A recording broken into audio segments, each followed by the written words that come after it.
toutes les informations et l'essentiel de l'actualité haïtienne, tous les jours, sur Juno 7. Vous êtes branchés sur Juno 7. Bienvenue à ce bulletin d'information. Martissan reste exclusivement contrôlé par les gangs malgré les récentes opérations policières, note le CARD.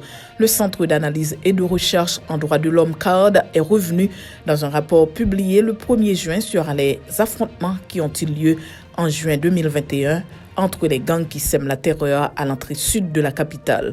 Pour cet organisme de défense des droits humains, la situation n'a pas évolué depuis.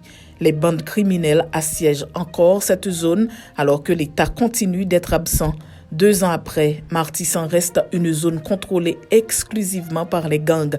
Des hôpitaux desservant la 3e circonscription de Port-au-Prince, dont Médecins sans frontières et Saint-Germain, ont fermé leurs portes. Beaucoup d'écoles publiques et privées sont fermées. Certaines servent de base aux bandits, observe le CARD. L'organisation dirigée par Maître Gédéon Jean affirme également que les opérations policières qui ont débuté durant la période Bois-Calais au bicentenaire et ses environs, suscitant l'attention de la population, n'ont pas abouti. Une excavatrice de la police nationale a d'ailleurs été incendiée par le gang 5 secondes, selon ce rapport. La police nationale d'Haïti annonce avoir interpellé le mercredi 31 mai 2023 à Sonapi, boulevard Toussaint-Louverture, Port-au-Prince, Marcelin Saint-Fort, alias Le Béni, un membre du gang 5 secondes de Canaan, au cours d'une opération conjointe menée par la DCPJ et une équipe de l'UTAG. Le présumé criminel s'apprêtait à remplir des formalités en vue de l'obtention de son passeport, selon une note de la coordination de presse et des relations publiques de la PNH. Le centre hospitalier de la place Okaï mis sous scellé à la suite du décès d'une jeune femme. Accompagné d'un juge de paix, le commissaire du gouvernement près le tribunal de première instance des Cayes, Ronald Richemont, a placé sous scellé le centre hospitalier de la place dans le cadre de l'enquête relative à la mort de la patiente Kenya Civil dans l'enceinte de cet hôpital. Le chef de la poursuite a pris cette mesure après avoir demandé à l'administration une vidéo de la salle de réception au moment de l'arrivée de la patiente et après avoir invité le directeur médical, l'infirmière de garde et l'agent de sécurité.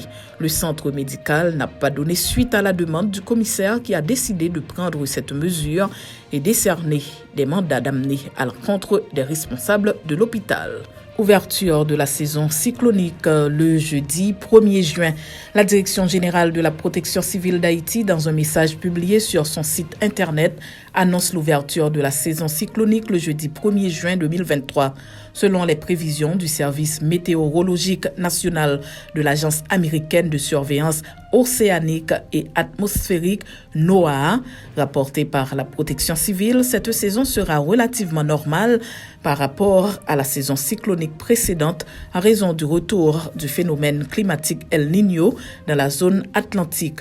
Durant cette saison cyclonique, le nombre de tempêtes est passé de 12 à 17, 5 à 9 d'entre elles pourraient se transformer en ouragan, dont 1 à 4 pourraient être majeurs. Cela laisse penser que malgré les prévisions rassurantes de la NOAA, les phénomènes hydrométéorologiques cycloniques seront toujours en formation et pourront se manifester à tout moment dans la zone nord de l'Atlantique, notamment dans la Caraïbe, a précisé la DGPC. Haïti, médaille d'or au championnat du monde de taekwondo à Bakou, une première dans une compétition de cette envergure depuis 1973. Victoire historique pour le sport haïtien cette semaine. Haïti a remporté une médaille d'or dans le cadre du championnat du monde de taekwondo à Bakou, capitale de l'Azerbaïdjan, grâce à la taekwondoïste Alia Shipman. C'est la Fédération haïtienne de taekwondo qui a partagé la nouvelle sur sa page Facebook le jeudi 1er juin 2023.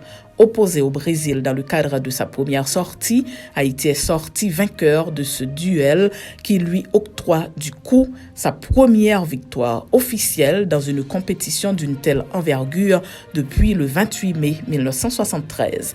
La Fédération haïtienne de taekwondo participe jusqu'au 4 juin 2023 au championnat du monde qui se déroule à Bakou avec 7 taekwondoïstes. Outre Alia Shipman, la délégation compte dans ses rangs des athlètes comme Martha Austin, Rubens Cazo, Chine Laloane, Grégory Jean-Baptiste ou encore Avali. C'est la fin de ce bulletin d'information. Merci de votre fidélité à Juno 7.